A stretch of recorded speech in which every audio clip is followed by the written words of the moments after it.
Okay, today I'm going to do another video on Orbiter 2010, and I'm actually redoing this video. I already made this video once, uploaded it to YouTube and wasn't happy with the way it turned out, so I'm redoing it.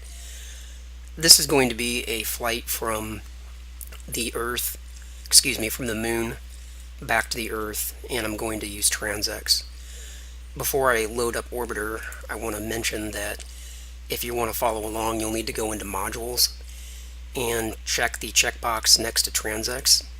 And also, I'm going to make use of the external MFD, and you'll see why I'm going to use that. So if you want to follow along, check the checkbox next to this EXT MFD. I'm going to go into Scenarios, scroll down here a little bit, go to the Delta Glider folder, and I'm going to use the Brighton Beach scenario.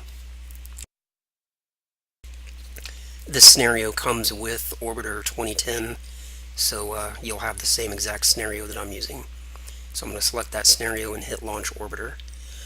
While this is loading, I'll mention that this method that I'm going to use for going from the Moon back to the Earth, I learned by watching a video by Flight Tandem, and I just want to mention that because he's been extremely helpful to me over the last 6 months or so. Every time I've got a question about TransX, I send him a message on Orbiter forum and he answers right away, so he's been fantastic help. So just wanted to make that mention there. Once Orbiter is loaded, here we go. I'm going to just briefly take a look around. You can use the mouse, scroll around and see where we're at. Here we are, Brighton Beach, and the sun is shining, so we're going to try to get back to Earth here. Tap F1 to step into the flight deck. Now I'm going to press F8 so I can get over to this 2D cockpit view. I just prefer this view for some reason. Now the first thing I'm going to do is I'm going to make use of that external MFD. And the way I do that, you have a couple of options. You can press F4 and then come down here and click on Custom and then go to External MFD, or you can just press Control F4 and that'll take you straight into Custom Functions. Once I have that up, I'm going to select External MFD and click OK. And the reason that I want to use this MFD is because I can expand it like this. For the most part, that usually doesn't help anything, but I'll show you why this matters with TransX, and specifically with this flight from going from the Moon back to the Earth. So I'm going to select here, press SEL, then I'm going to bring up TransX.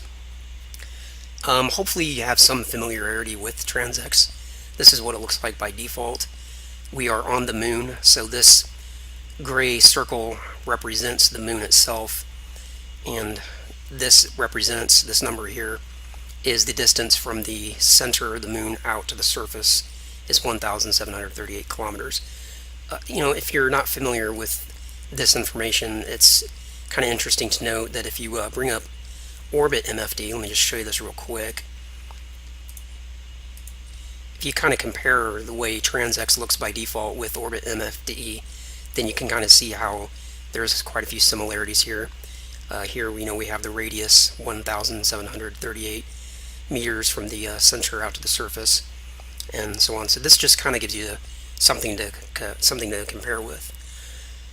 Now, the first thing we need to do for setting up this journey to go from the Moon back to the Earth is over here where it says Select Target Planet Moons.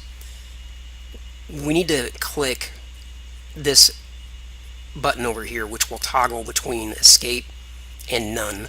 And this goes forward, this goes backwards, and if you just click them continuously, they go in a loop. So that's something to note if you're not familiar with the way TransX works. That's how it works. Whenever you want to change a variable, or when you want to make a change to the setting of a variable, you do that over here. And when you want to go through the variables themselves, you click over here to go through the different variables. The only variable that we need to work with at the moment is this Select Target Planets Moons, and we want to just change it from its default setting of None over to Escape. So that's basically what we're doing. And if we needed to make any adjustments here, we could do that, but we don't need to make any adjustments. But this works the same way. ADJ goes forward through the adjustments, and minus AJ goes backwards. So that's kind of how TransX works. You know, this variable goes forward, forward, forward, this one goes backwards, this one goes forward, this one goes backwards, this one goes forward, this one goes backwards, and so on. So we'll come over here, again, the default setting, which is planet spoons, we changed that to escape. Now I'm going to press forward. Notice that that took me from stage 1 of 1 out to stage 2. When I pressed forward, it actually created this stage because the stage didn't exist before. If I click back, you'll notice that it now says stage 1 of 2, whereas before it only said stage 1 of 1. So just by pressing forward, I actually created this stage. Now let me explain quickly what we are looking at here. This information is showing us the orbit of the moon around the Earth. This gray circle here in the center is the Earth itself, and this blue circle, this very large blue circle, is roughly the orbit of the moon around the Earth. So you can see it's quite large, and this is the direction that the moon will orbit. And this blue line is actually pointing to where the moon is at relative to its position at the Earth. You know, if we sat here and waited 7 days, it would go roughly a quarter. And if we waited 14 days, it would be on the other side, because that's, the moon orbits about every 28 days. So this is the orbit of the moon around the Earth. I just think it's really important to understand what you're looking at each of these different stages. So right away we have somewhat of an understanding of why using external MFD is useful in this situation. Let me show what this stage looks like if we just use the regular TransX MFD, as you can see here in the smaller version. And here is what we have. It obviously looks the same, but what we don't have in the smaller one, at least you can't see it very well, is if you look here, and you might not be able to see this because by the time it uploads, when it gets compressed in video, it's a little tough to see, but you should be able to see this on your own system. There's actually a small blue ring that goes around this gray circle that represents the Earth. It's very, very small. In the smaller MFD, you probably don't even see it because it blends in with the gray, so you don't even notice it's there. But if we use the external MFD and stretch it out very large, you can actually see that there's this small blue ring around the gray circle.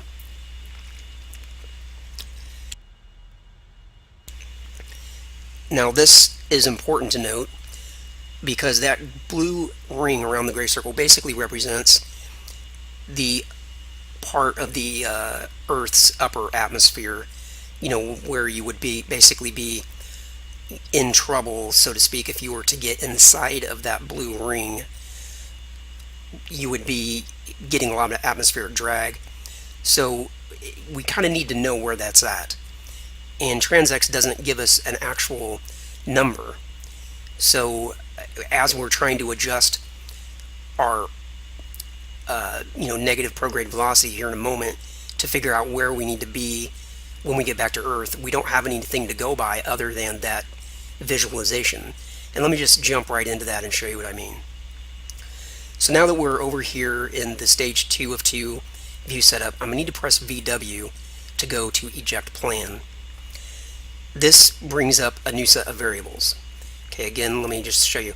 I pressed VW to go from setup to eject plan, and again, if I just press VW, it'll go back and forth between the two. Now we have several variables here. We have prograde velocity, we have the eject date, outward velocity, change of plane, and then if we click it again, we're back to prograde. So again, these just go in a circle by pressing VAR.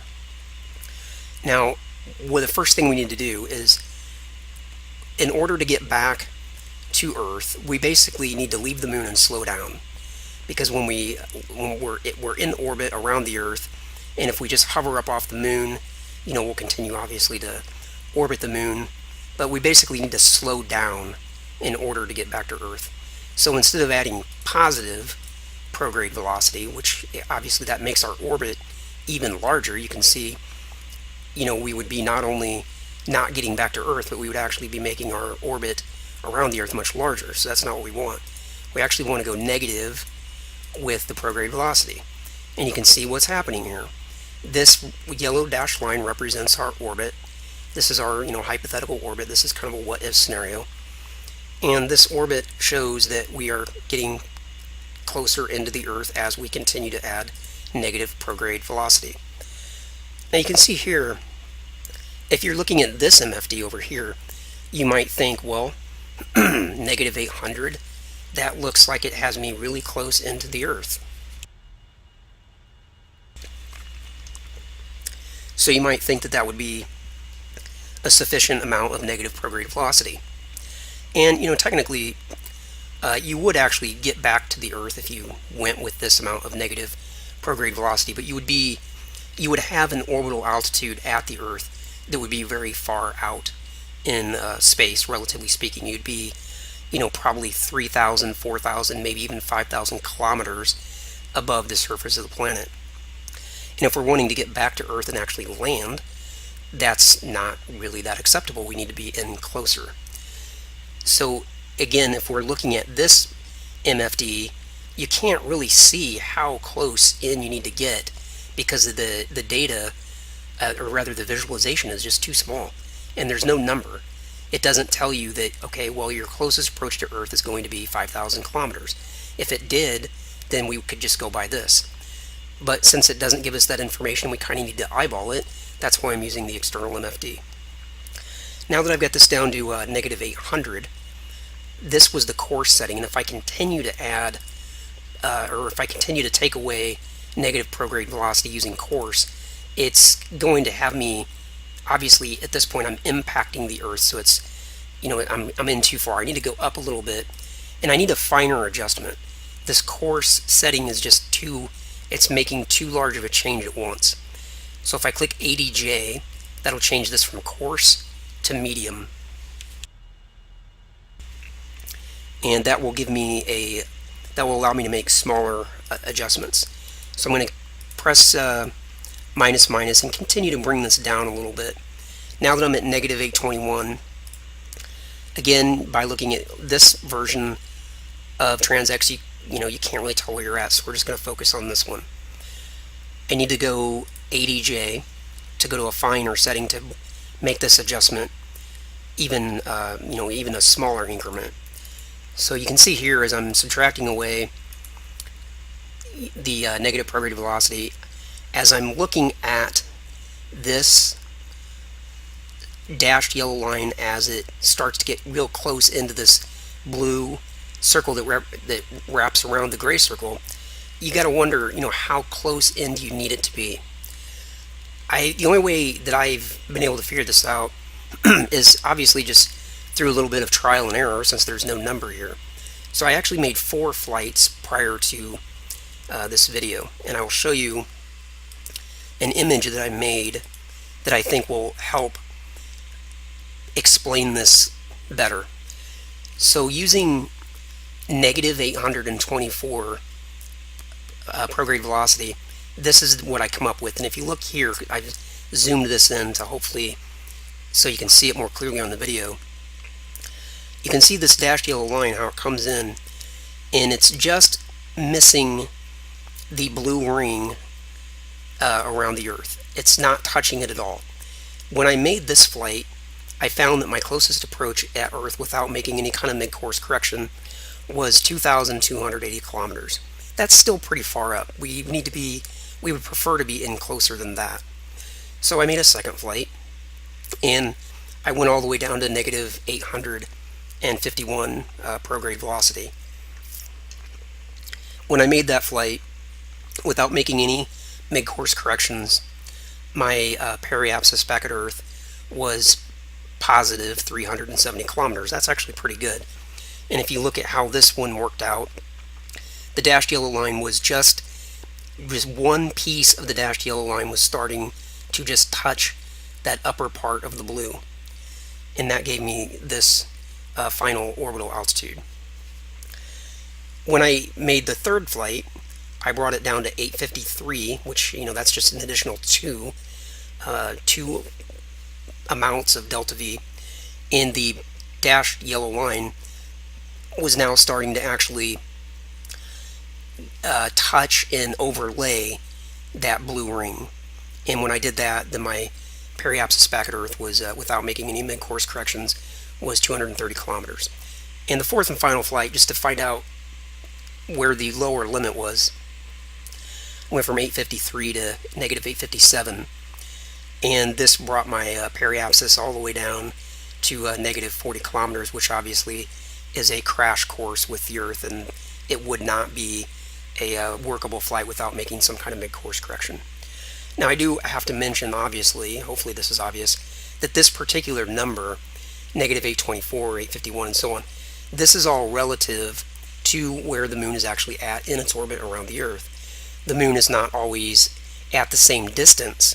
Therefore, this actual number is going to change depending on the time of the month that you do your flight.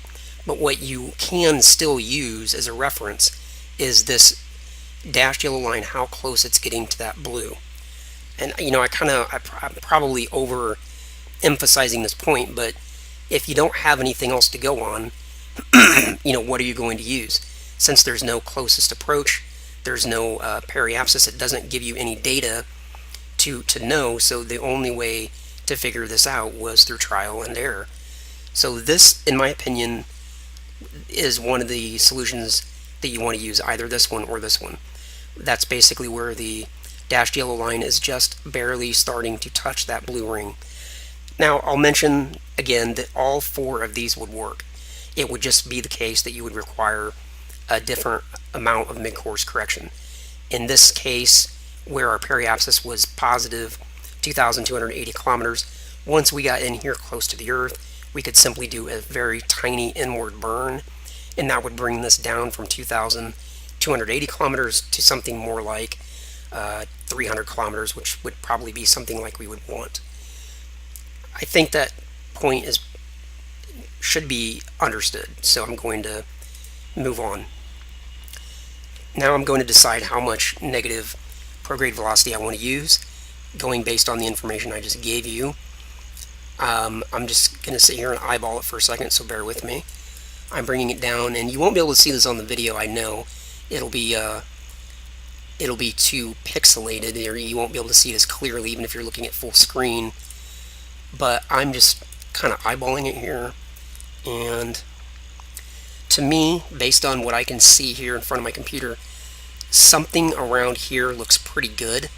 So I'm just going to go with negative 851.5. To me, that looks like the dashed yellow line is just starting to overlay that blue ring that I talked about, and it's not getting too far inside. So this is the solution that I'm going to go with. Just one moment.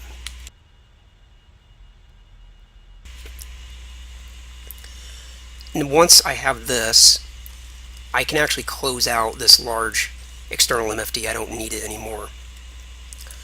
So the next thing I need to do is to actually go to stage 1 of 2, and there are some different things that I need to set up here. The first one is in the view setup. Make sure you're in view setup, and if you click view, you'll go over to escape plan. If you click view again, you'll go to maneuver. Click view again, you'll be at setup. So that's how you get to setup. You need to go through these variables, and again, if I just continue to click VAR, it'll go around in a circle. So just hit VAR until you see graph projection ecliptic, and if you miss it, just keep clicking it and you'll get back to it. And again, the way we adjust these variables is by using plus plus or minus minus. So I'm going to change the ecliptic to plan, and these work the same way. If I miss it, I just keep clicking plus plus and it'll get to plan. Once I have that part set, I'm done with view setup. Now I press VW to get to escape plan. Here, this data is kind of showing me my hypothetical plan for getting back to the Earth, but I have some adjustments to make.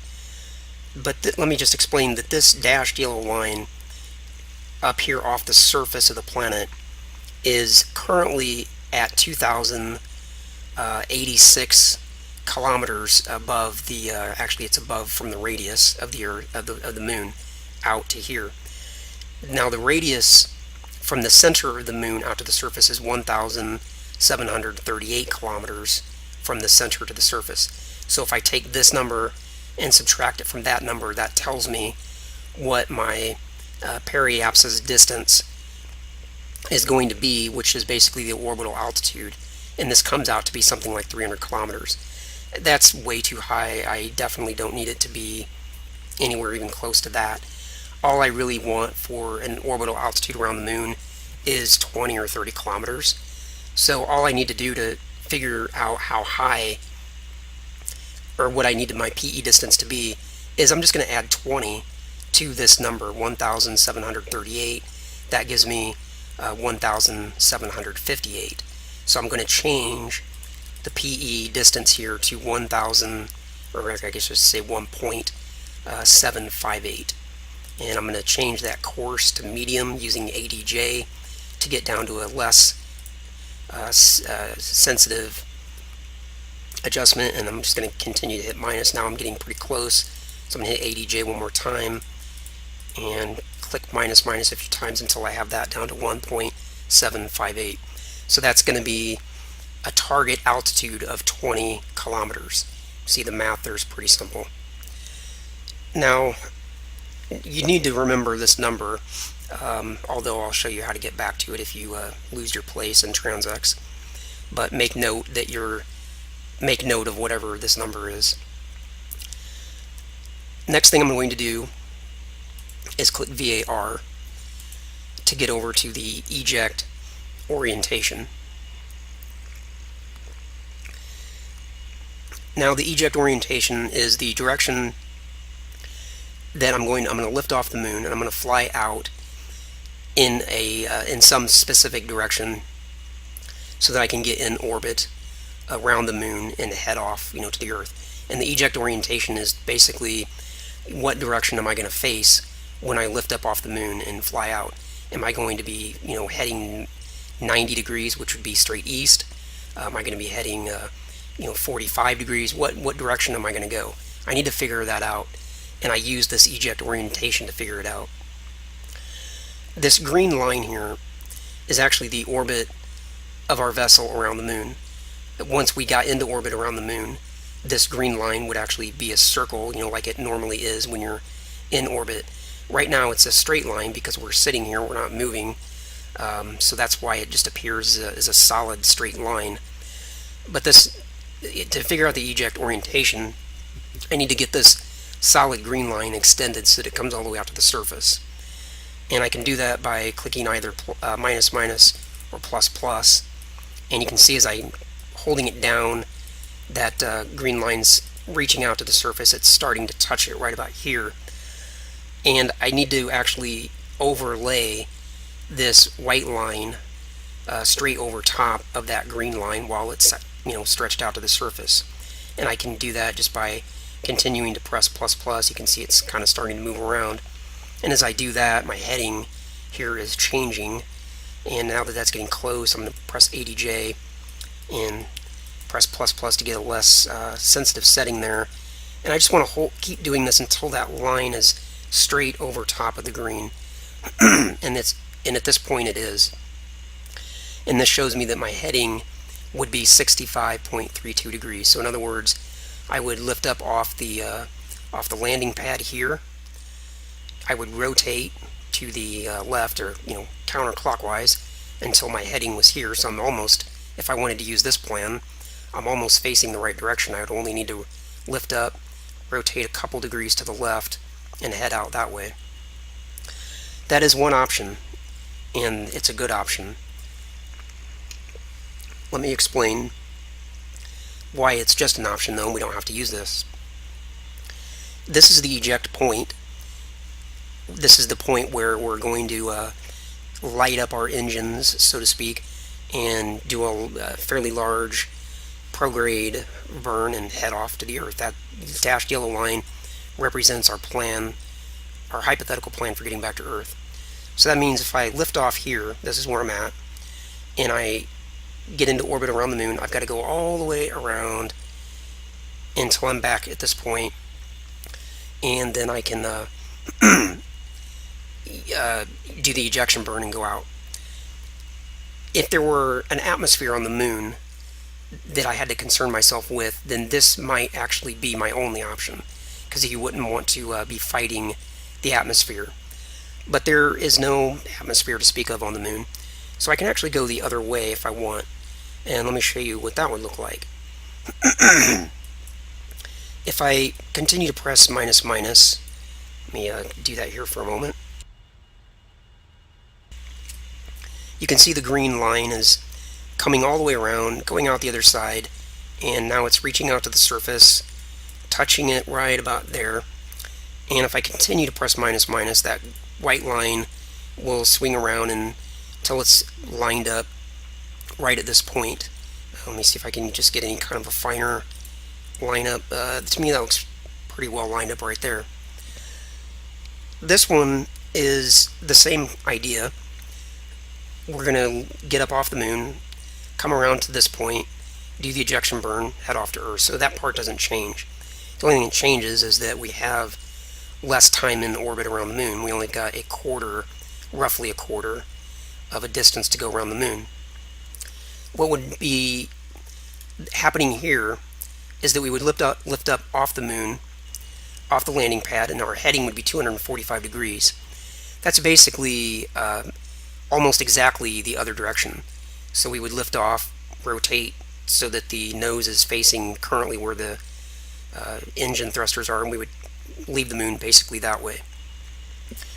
And whichever way you go, it doesn't actually matter. The only advantage to this method is that you have less time between the time that you lift off and the time that you get to the ejection point, but with time acceleration it really doesn't make a lot of difference. So if you wanted to, you could go out the other way, and that would perhaps have the advantage of just giving you more time in orbit around the moon, so that if you wanted to make different adjustments and such, then you could do that. I've done it both ways and it doesn't make a bit of difference to me, so I'm just going to go out this way because it's a little bit shorter. I've talked a whole long time and hopefully I haven't bored you to death, but I like to cover as much as I possibly can, and after reviewing the last video, I really felt like it was lacking in a lot of ways. So I might be going in the wrong direction in this video and just over explaining. But we are done. We are done setting up our MFDs. We have the amount of negative prograde velocity figured out. We looked at that in the external MFD, so we know that this dashed yellow line is where it needs to be. We've come over here to the view setup, and we've got this set up to plan. We've gone through this stuff and we've set up our PE distance, and we've gone through the eject orientation, and we've got that set up. For now, what I'm going to do is I'm actually just, because I've already got this part figured out, I'm going to hit minus VR to have this come up just as a reminder. This just will serve as a reminder as I'm getting up into orbit around the moon as to what my PE distance should be. A couple things to note. Number one, this heading is important. Do not forget what this heading is, because as soon as you lift off the moon, off the landing pad, this number is going to go away and it's going to be replaced with relative inclination. So if you forget this number and you lift off, then you basically are going to have to start over, because there's no way to retrieve this number once you lift off. So remember this number, 200 and whatever it is in your case, but in my case it's 245.3. I'm just going to basically say it's 245 degrees. As I'm getting ready to lift off here, I'm going to bring up Orbit MFD, press PRJ to change the projection to the ship, and I'm also going to change the frame to equatorial just out of habit. So I am ready to go. Let me do this here. Make sure I've got rotation on. And what I'm going to do is I'm going to lift off, rotate around, and just get into orbit and head out. So let's go ahead and do this. Pressing 0, 0 a few times on the numeric pad to lift up. G to raise the landing gear. Press L just to level out there. Make sure that we don't drift. And take a quick peek at the external view just to see what's going on. Looks like everything's coming along pretty well. So we'll jump back in the flight deck. And I basically have to turn 180 degrees, so it doesn't really matter which way I go. So I'm just going to rotate this way.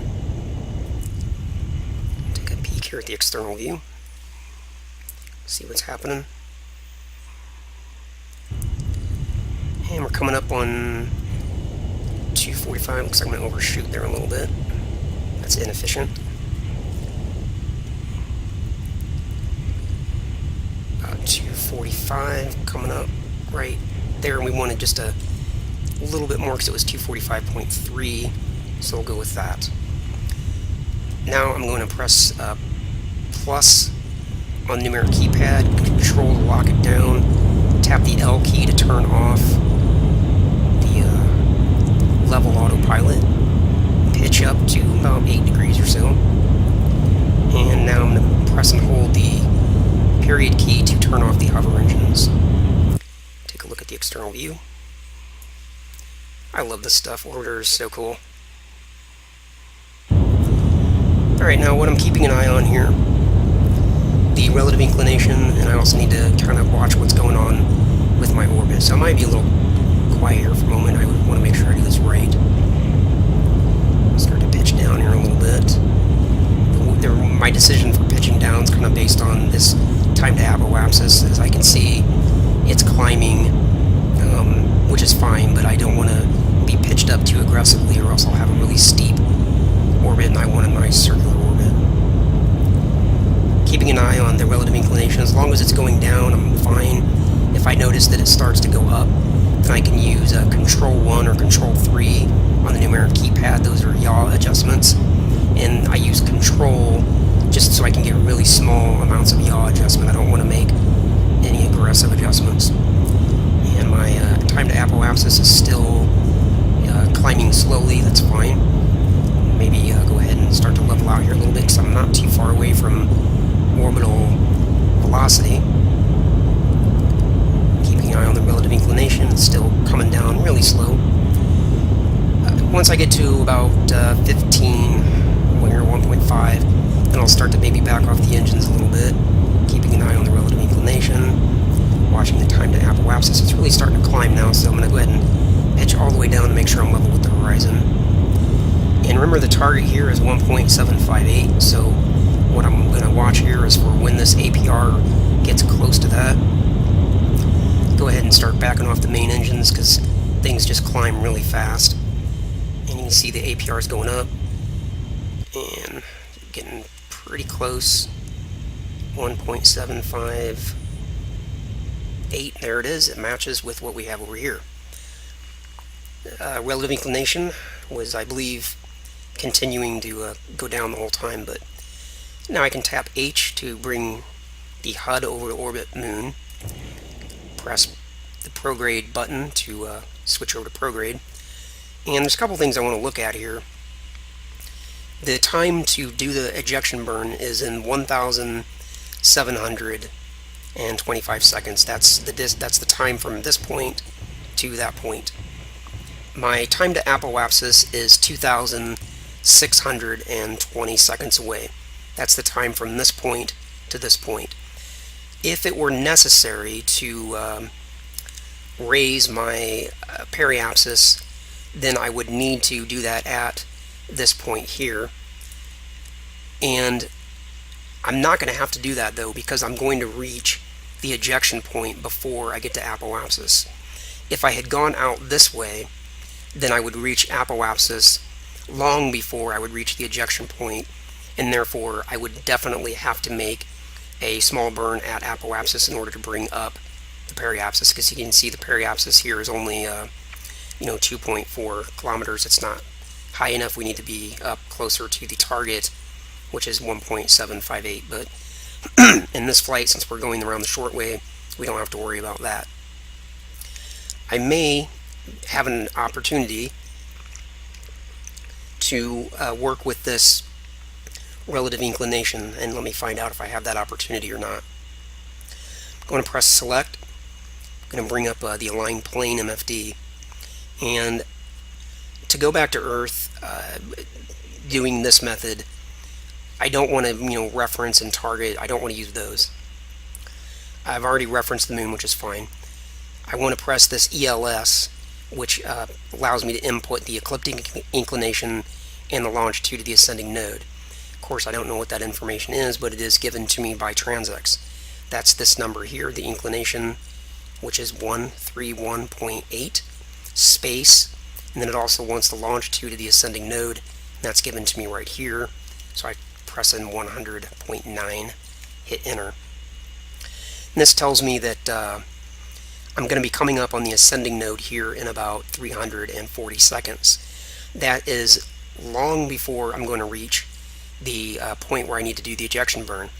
So that means I will have an opportunity to bring my relative inclination lower. That's good. So I'm going to go ahead and do that.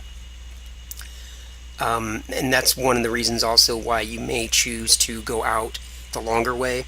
That way it's guaranteed that you'll reach apoapsis first, and you'll also reach one of the nodes before you get to the ejection point. That way you'll have an opportunity to make any corrections that you need to make before doing the ejection. Fortunately, I'm coming up on the ascending node before reaching the ejection point, so I'm going to have the opportunity to do it. So I'm going to fast forward here to get closer to the time to node. That's this number here. It's counting down. And basically when this number is 1 second, that's going to be when I'm going to do this burn. But just before getting to this point, I'm going to make an orientation change to my vessel. Since I'm coming up on the ascending node, I'm going to go to the anti-normal position. That can be easily remembered by AN equals AN. That's how I think about it. Ascending node equals anti-normal. AN equals AN. Ascending node equals anti-normal. And obviously if it was the other one, then it would be, positive instead of negative, but I'm coming up on AN. So getting close enough now, I'm going to go ahead and go to the anti-normal position because it'll take a few seconds for the ship to settle. So there it is. It's now settled. Press T just to get in closer to this point. This is not going to be a large burn, so I definitely don't want to go, press the plus key on the numeric pad and hold it. I'm just going to use Control plus to do an incremental burn. And this is just going to be a very small amount. You can see I've only got 0.30. So we're coming up, and we're doing the burn now. You see that number's coming down, 19, 18, 17, and so on. And there's 0. If I need to do any translations, I can, but it looks like I stopped it at exactly the right time. And you can see over here the relative inclination came down to 0. Now it says 0.1502, which is pretty close to 0.00.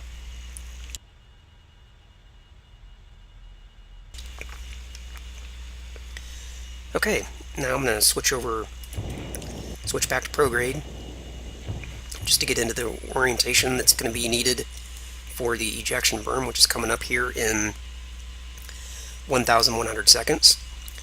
I'm done with the line plane, so now I can bring back the orbit MFD, and I'm going to make sure I shut off all the autopilots, and now I'm going to press T to accelerate time to get out to the ejection point.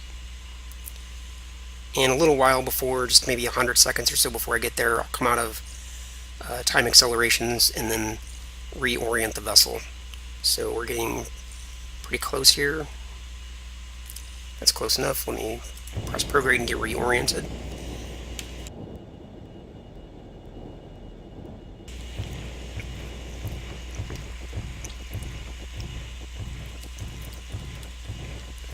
Okay, we're going to begin the burn in about a minute. Let me just press press T one time to get closer. And there we are, 10 seconds.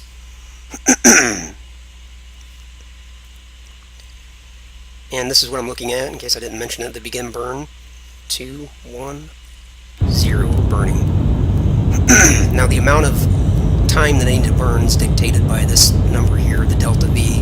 I need to burn until delta V is 0. I can actually press T, speed this up a little bit. And once I get about out to there, go back to normal and maybe start slowing things down a little bit to make sure I don't overshoot. And 40, 30, 20, slow down a little more. And there we are, almost at 0. Okay, now I'll leave this last little tiny bit to the translation thrusters to make sure I don't overshoot. Now that I'm down to this very small amount, I'm going to press Control and go with an even finer amount of thrust. And that is basically 0 right there. Now there is one other thing I can do here before I accelerate off to the Earth. I could just leave it as is and go, it would be fine. But I can turn off prograde, leave myself oriented the way I'm oriented. And you'll notice that if you look in real close, and you might not be able to see this on the video due to compression and pixelation, but on your own TransX session you should be able to see that your green line, which represents your actual orbital path, may be slightly off of the dashed yellow line, which the dashed yellow line was our plan. That's where we want to be going. Since I'm a little bit off, what I can do is use the lateral thrusters, which is number 1 or number 3 on the numeric keypad, and it tells me how far I'm off here. The semi-major difference is 0.65. If I tap 1, I can see that's bringing that down, so I can just press 1 and hold it, and you can see that's coming down, and I just continue to hold this until that won't go any lower. As I'm doing that, you'll notice on yours, again, you probably won't be able to see this in the video, but the green line is starting to slowly overlap that yellow line. So in other words, our actual orbit path, which is the green line, is getting closer to the plan. It's getting closer to what we want. So we're just off by a little bit, and we're just moving it to get closer to what we want. And you probably notice also as I'm doing this, the delta V is starting to show a negative number. I can press Control 9 and just tap it a couple times. That's a very small amount of reverse thrust, and that will bring that back to basically 0. And then I can go and resume my semi-major difference burn. And there again, I press Control 9 to bring that up a little bit. This is being very, very precise, by the way. You don't really need to be this precise. We can definitely correct a lot of this with the mid-course correction, but why not take care of it out here? So I'm just continuing to fine-tune this semi-major difference. Control 9 a couple times to fix that delta V. And the semi-major difference is really getting very low at this point, so it's actually going to start counting up if I continue to burn. But I'm going to just continue to tap 1 until it won't go any lower. Control 9 to fix that delta V. Down to 0.09 on the semi-major, and now you can see it's actually starting to count up. So let me tap Control 3 a couple times. There we are. Control 9 wants to fix the delta V, and that's as perfect as that's going to get. It's not going to get any better than that. So let's take a look at what we have. We have the relative inclination is very low. We have a delta V that's very low, and we have a semi-major difference that's very low. So our actual orbit to go back to Earth is extremely close to the plan. So if our plan was good, then our actual path back to Earth should be good at this point. Okay, now let's just take a quick peek at the external camera. We are still here in, behind the moon or whatever, and we've got quite a ways to go to get back to Earth. So let's just do some time acceleration. There's a few points to look for to know when to kind of stop accelerating time. And the first one is going to be when this escape plan changes from, it will come out of stage 1, or rather the escape plan will go away. Let's just put it that way. And that's going to happen when the moon's gravity, according to Orbit MFD, is basically 0.03 roughly. It might be 0.02 or 0.04, but basically when it gets to about 0.03, this information is going to change. So that's one thing we can look forward to. Let's just go ahead and accelerate time to get to that point. 10,000. You can see this coming down rapidly. And now we'll go down to 1,000 here in a second. And continue at 10,000 for a moment. 0.06, 5, 4. In just any second now we should see this update from what it is now to a different view. And I'll explain why I'm mentioning that here. There we are, 0.03, so just any moment now this is going to change. Still at 1,000 time acceleration, and there we are. So let me back down to 1x, and let's take a look at what we have. We're done with the orbit MFD for the moon, so we don't need this anymore. What I like to do at this point is click reference and bring up the Earth. We're also done with using the PER and APR measurements, so we can actually click DST to bring up the distance measurements in above the surface, which is more convenient. But let's look at what we have at this point. According to TransX, our periapsis. Well, first of all, let's address where we are in space. We left the moon here, and the moon's been moving for a few hours, so it's out here. We're at this point, and we've still got to travel all the way along this path to get back to Earth. So we've still got quite a ways to go. According to Orbit MFD, the gravitational influence of the Earth is 0.35, so we're getting a pretty good tug now from the Earth, but we've still got a ways to go before it'll be the dominant influence. Currently, the dominant gravitational influence is the Sun. But let's understand what's happening, or we'll understand what data we have. According to TransX, our periapsis back at Earth is going to be 5,440 kilometers above the center of the Earth. And the center of the Earth, or the surface of the Earth, is 6,371 kilometers from the center out to the surface. So according to TransX, at this point we're actually on a crash course with the Earth. And that actually coincides with what Orbit MFD has to say our periapsis is going to be. As a matter of fact, these two MFDs use the same math model, so they are always going to agree exactly. According to Orbit MFD, with the reference to the Earth, our periapsis back at Earth is going to be negative 930 kilometers, and that's that's not what we want.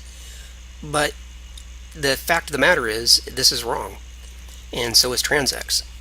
And the reason it's wrong is because these MFDs use a two-body math model. And if you want to Google search two-body orbit calculation, you can read about what that means. But basically, in a nutshell, what it means is that TransX and Orbit MFD are basing this number, the periapsis back at Earth, on a model that would say the Earth is the center of the universe, and our ship, our vessel, our Delta glider is the only vessel in the universe. So it's a two-body system. It's the vessel and the Earth. And that doesn't work when trying to calculate the periapsis back at Earth when coming away from the moon, because the moon and the Earth are actually, tugging on each other, or at least the moon is tugging on the Earth ever so slightly, fairly significantly actually. So the center of the center gravitational mass is not the center of the Earth. Actually, it's somewhere, maybe out here or somewhere else. It's whatever it is. It's not the center of the Earth. Therefore, this number cannot be relied on at this point. Now, the main reason I mention that is so that we don't attempt to make any mid-course corrections based on this number, because it just wouldn't do us any good. So the question becomes, well, either what do we base our decision on for making the mid-course correction, or when do we do the mid-course correction? And I'll answer the latter part of that question as the when, because if we just want to use TransX, I think it's fair to say we don't have enough information at this point to make a good decision on a mid-course correction. So instead of doing a mid-course correction now, we'll just do it later. In my experience, the best time to do, or a good time to do the mid-course correction for getting back to Earth, is when the gravitational influence of Earth is about 0.80 or higher. So 0.80 or 0.85, something like that. Once you're that close to the Earth, the math model that these MFDs use is accurate enough. It still will be off by a tiny bit, but it will be accurate enough that we can do the mid-course correction at that point without being terribly far off. In short, like just explain here, if I were to change the periapsis back at Earth from what it currently says is negative 900, and let's just call it negative 920 kilometers, if I were to raise that all the way up to what I want, which is like say 200 kilometers, by the time I got back to Earth, this would be way off. So it just doesn't do any good to make that correction now. I'm assuming that I explained that well enough. Take a quick peek at the external camera just to kind of see where we are. There's the moon, and the Earth should be around here somewhere. Sometimes I lose track of where it is. There it is. Or actually, I guess that's the moon, whatever. We'll go ahead and accelerate time now to get to that point that I was talking about, which is 0.80 or thereabout. So here we go. And you'll notice as I'm getting closer to the Earth, this number is coming up. So again, if I had made a large correction a few minutes ago, this would just be getting further and further off by the moment. And this agrees with TransX. So go ahead and warp ahead. I guess I'll actually stop warping ahead when the Earth becomes the major gravitational body. And that'll happen here when this reaches about 0.51. There we are. So let's take a look. Now the Earth is the major gravitational body, and the orbit HUD has been updated. So, and we can already see that according to TransX and according to Orbit MFD, our periapsis back at Earth, it now says it's going to be 152 kilometers. That's pretty good. I mean, that's getting much closer to what we need. So let me just press prograde here just to get oriented in the direction of Earth. Now that we're in the vicinity of Earth, these autopilots orient us correctly. Now, if I wanted to make the mid-course correction now, technically I could, but again, it would be off. It wouldn't be nearly as far off as it was when I was back at 0.35, but it would still be off by enough that I don't think it's worthwhile to do at this point. So, but I just wanted to pause for a moment and show the difference between where we were and where we are now. So let's go ahead and warp time ahead to that 0.8 figure.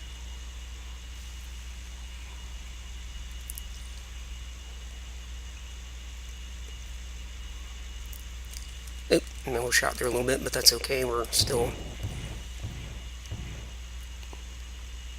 basically where we want. Okay. Alright, let's take a look here.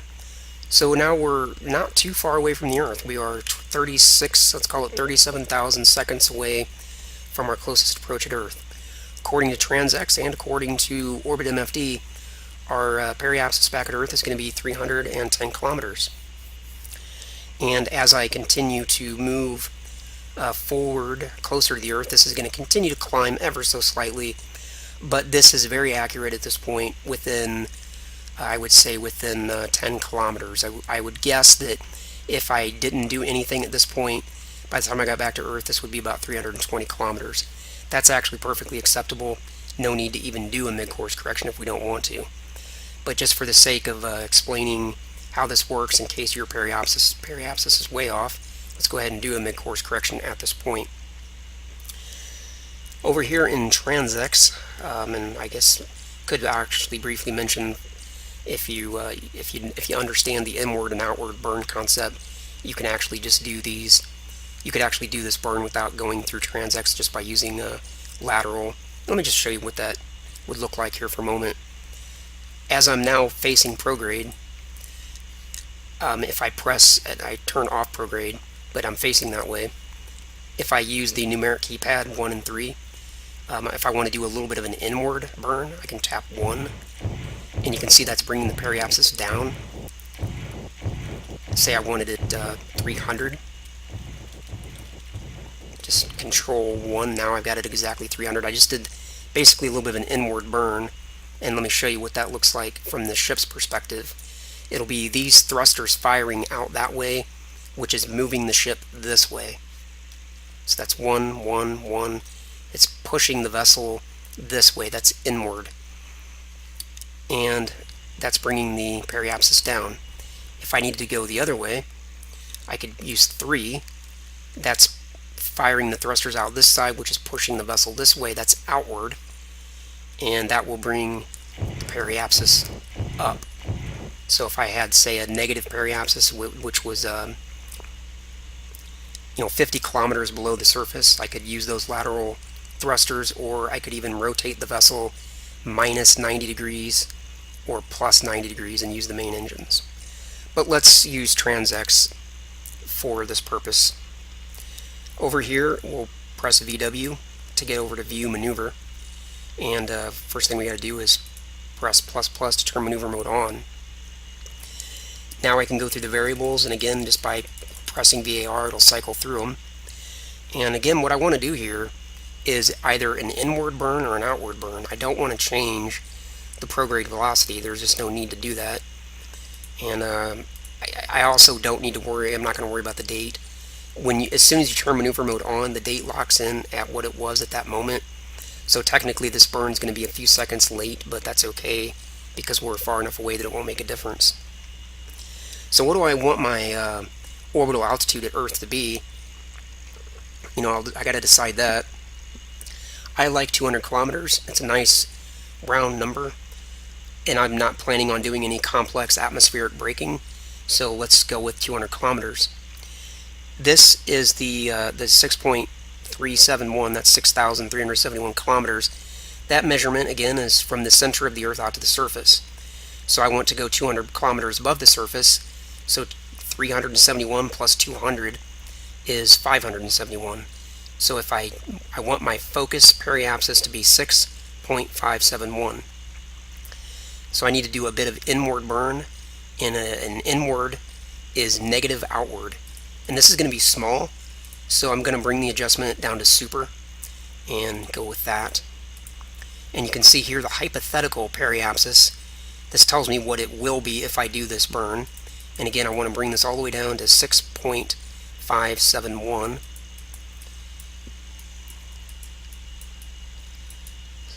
There, coming up on 6.571. Do an adjustment. There it is. Now also, since I'm still a little ways out, this is not going to be exactly, the periapsis isn't going to be exactly 200 kilometers when I get back to Earth. It'll be really close though, so I'm just going to go ahead and go with this.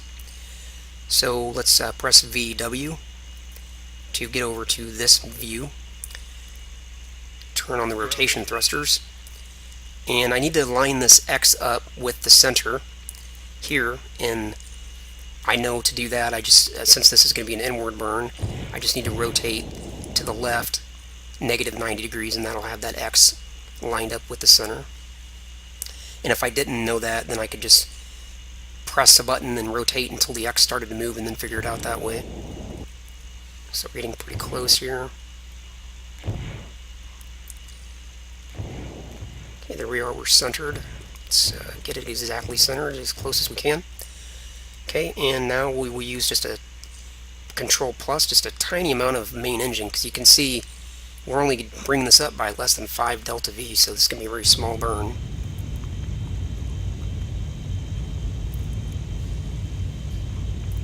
Two, one, and there we are. Now, once that burn's done, compress VW to get over to maneuver, press VAR to go through the variables until it comes up to maneuver mode, press ++ to turn maneuver mode off, and according to TransX now, our periapsis back at Earth will be 6,571 kilometers from the center of the Earth, which again, that's the 200 kilometer figure that we wanted, and that agrees with orbit MFD over here. So press prograde to go back facing forward, and we're basically really close to done here. As I move forward, I just want to mention again, this is going to change ever so slightly, but I'm guessing at this point, by the time I get into the periapsis at Earth, this shouldn't be more than like 210 kilometers or 215 kilometers. It's very, very close at this point. If we wanted to, let's say we were going to do atmospheric braking and we really needed it to be very precise, what we could do is warp time ahead until we got to say 0.90 or 0.93, something like that, and then we could just see where we stand. Let's do that. Let's go with 93 because that'll be just 10 further ahead. Okay, let's go with that. Go back to the prograde just to see where we're at. Okay, now you can see our periapsis is raised by 4.4 kilometers. So again, if I were going to be doing atmospheric braking at Earth, where every kilometer matters, then I could go ahead and lower this back down to 200 kilometers. I could go through the maneuver mode, but it's not necessary. What we can do is just press prograde, and once the ship is settled, turn that off, maybe kill rotation, and then again just using lateral translation, pressing 1, that will bring that back down to 200 even. And again, this won't hold all the way to the Earth, but as we get closer to the Earth, this becomes increasingly more accurate. So again, if I were going to be doing atmospheric braking where I needed this to be exactly 58 kilometers or whatever, then I could continue to bump forward 3, 4, let's call them gravitational points for lack of a better term. I could bump forward 3 or 4 at a time and just continually make those lateral adjustments as needed. But we're not going to be doing atmospheric braking, so we're not concerned if this is exactly an even number or not. The last thing I'm going to do is to set up the deceleration burn. And once we've done the deceleration burn, then I'll consider this new video complete.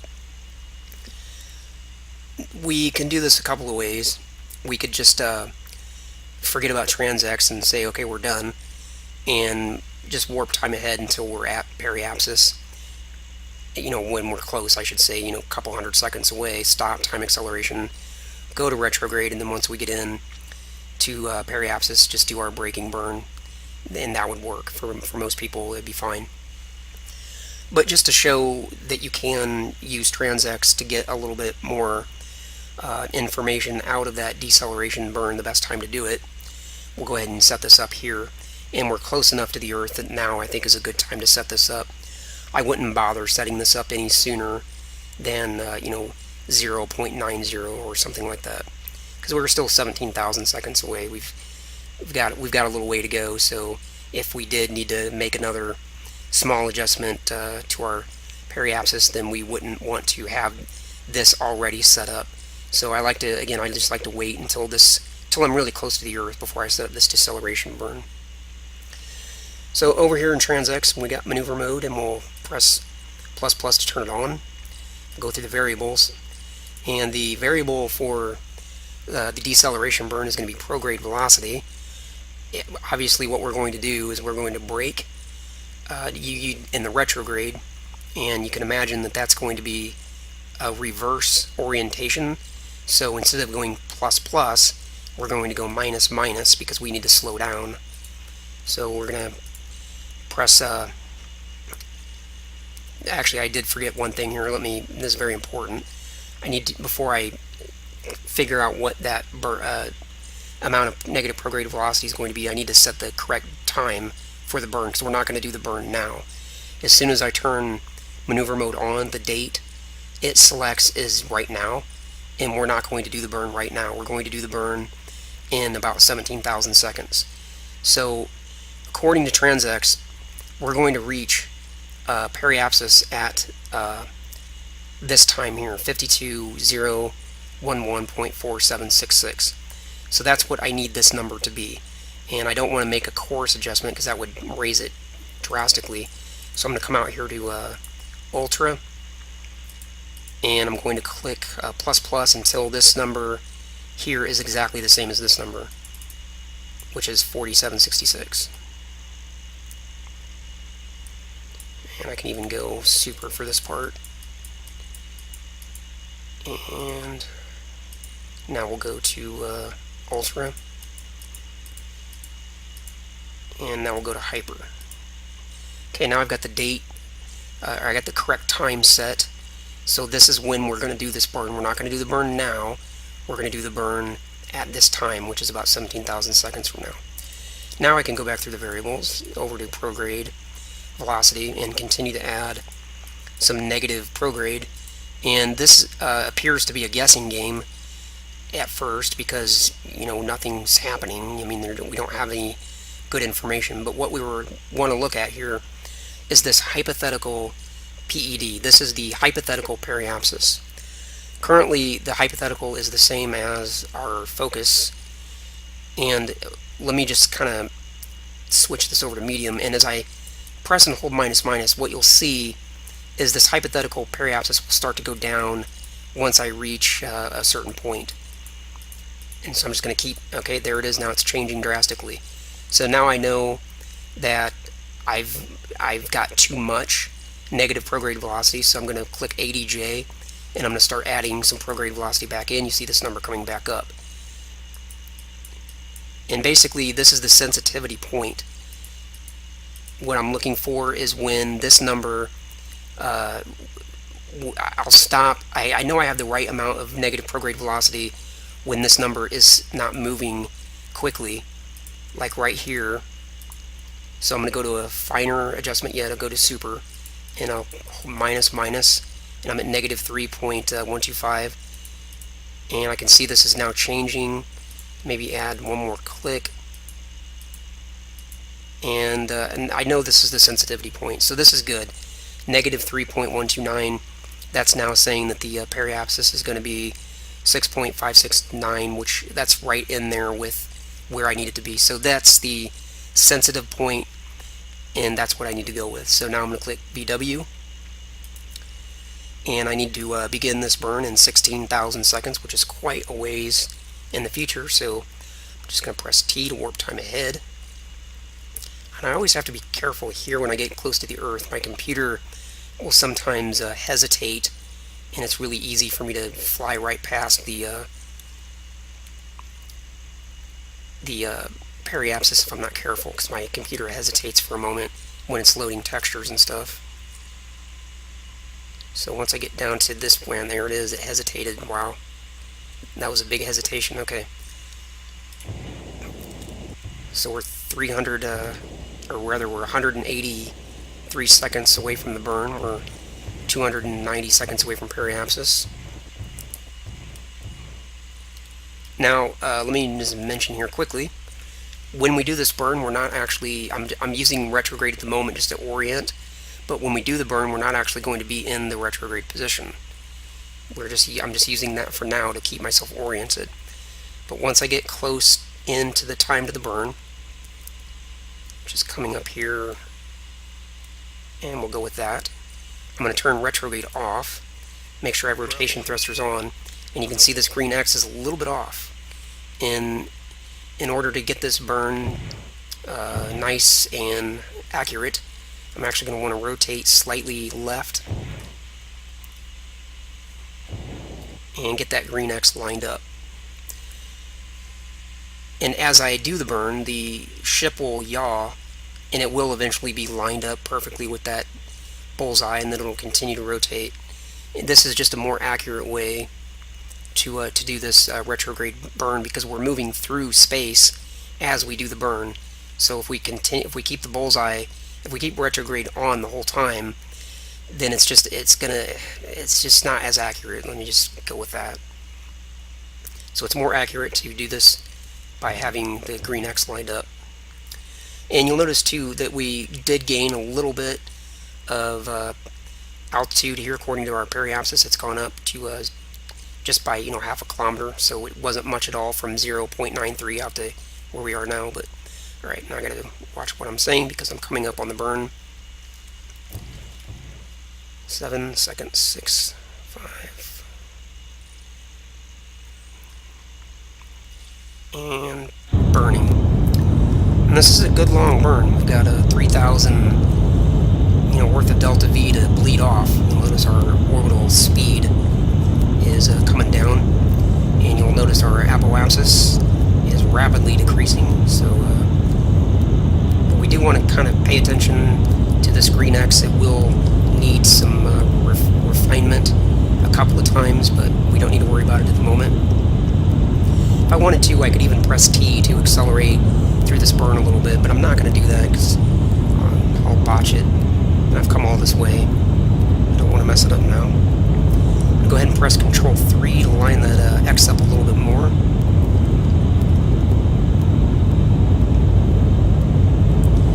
Watching the apoapsis there is coming down. The orbital speed coming down. Control 3 to line that X up a little bit. And I'm going to really pay attention to this apoapsis. If for some reason TransX tells me that I need to burn more or less, but the apoapsis is and the eccentricity, that I'm basing this burn decision more on this than I am this. But this should be close. But sometimes I'll notice that I have a perfectly circular orbit, and TransX tells me that it still wants me to burn a little bit more. That just means that I didn't set it up quite right. So if you get your orbit perfectly circular and you notice you still have some more burn to go, then just don't do it. Just turn off the engines, because this is accurate at this point. Control 1 to line that X up a little bit.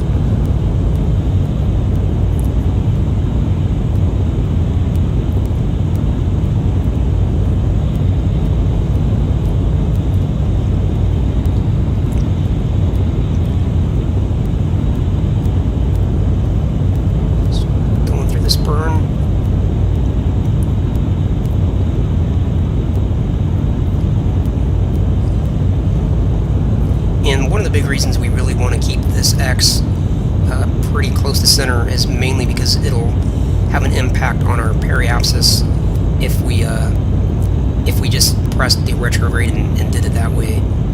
It might bring our periapsis down a lot, and we don't want that. We want to keep our periapsis as close to that original figure of 200 kilometers as we can. I believe if I actually rotate in a little bit, pressing Control 1 might actually even bring, Control 3 could probably actually bring that periapsis up a little bit. Yeah, there it goes. 3 one more time. And you can see it's coming back up a little bit. Press 3 one more time. Yeah. I'll go ahead and hold it there. So I'm actually bringing my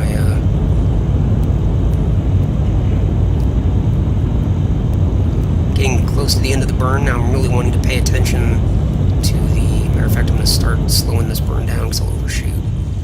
Getting really close to the end of the burn.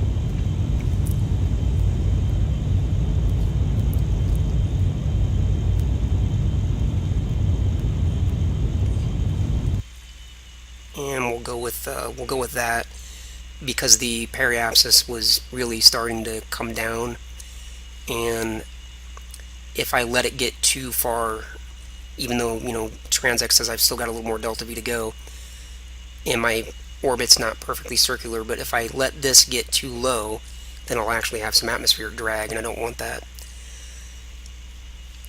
Matter of fact, I let this get a little bit lower than I should. I really shouldn't have let it get much lower than about 190, but this is good. So now I can press VW over here to get over to the view maneuver, go through the variables, and turn maneuver mode off. We are done with TransX, and we are basically done with this video. I think that's everything I wanted to cover. Getting from the moon back to the Earth using TransX and nothing but TransX. And here we are, home sweet home. And of course, all the normal things that you would normally do for orbit now should be, within your grasp. If I get over here to the periapsis proper, I can actually do a little bit of a retrograde burn to lower my apoapsis if I want. And then if I want to warp time ahead to the apoapsis, then I could obviously go to the prograde position, do a little bit of a burn to bring up the periapsis. All just the normal orbital stuff. So that is it. I hope you got something of value out of this video. Select here, press SEL, then I'm going to bring up TransX. Hopefully you have some familiarity with TransX. This is what it looks like by default. We are on the moon, so this gray circle represents the moon itself, and this number here is the distance from the center of the moon out to the surface is 1,738 kilometers. If you're not familiar with this information, it's kind of interesting to note that if you bring up orbit MFD, let me just show you this real quick.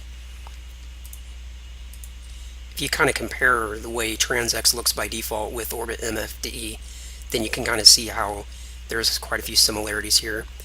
Here we have the radius 1,738 meters from the center out to the surface, and so on. So this just kind of gives you something to compare with.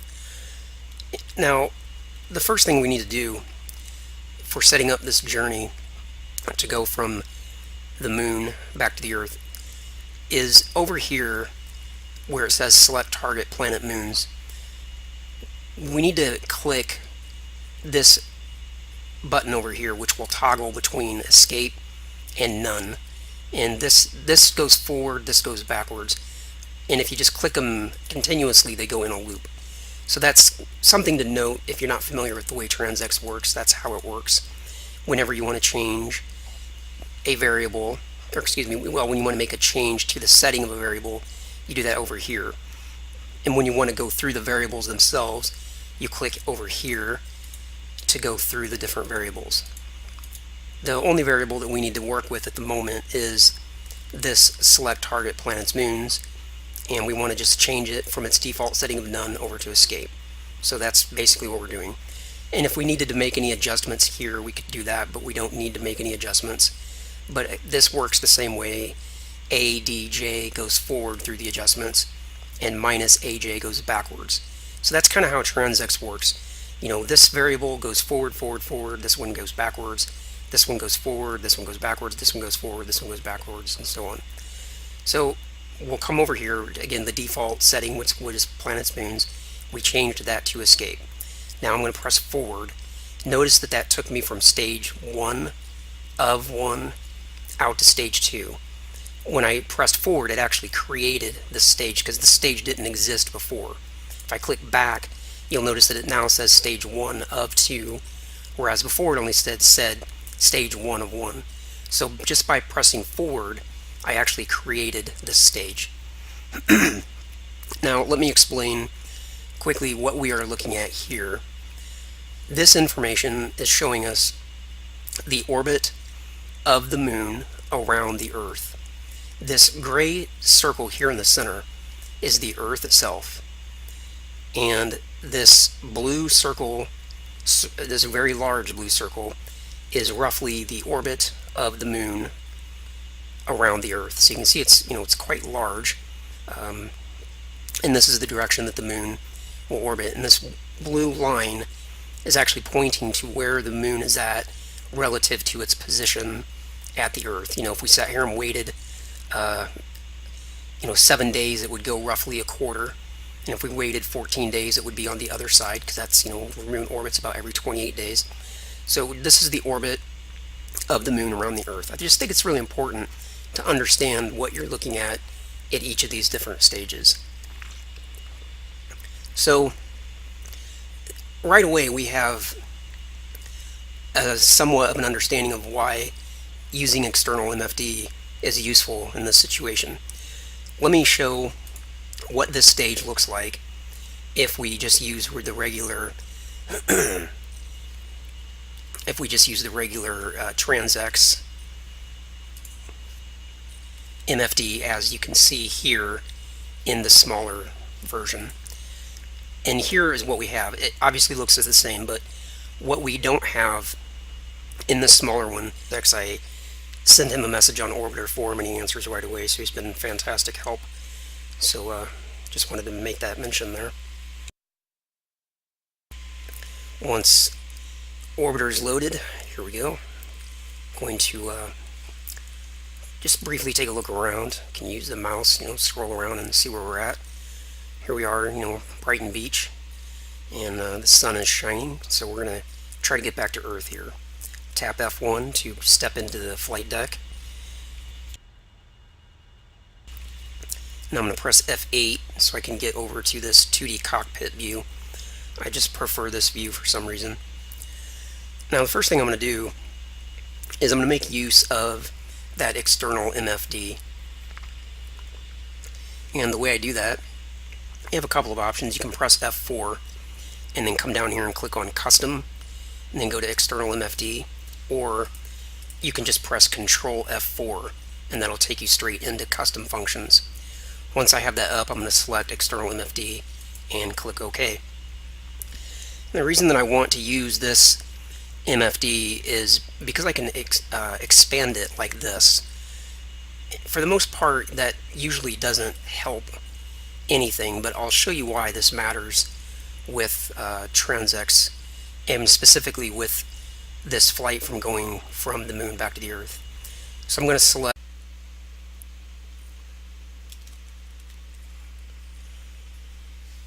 Okay, today I'm going to do another video on Orbiter 2010, and I'm actually redoing this video. I already made this video once, uploaded it to YouTube and wasn't happy with the way it turned out, so I'm redoing it.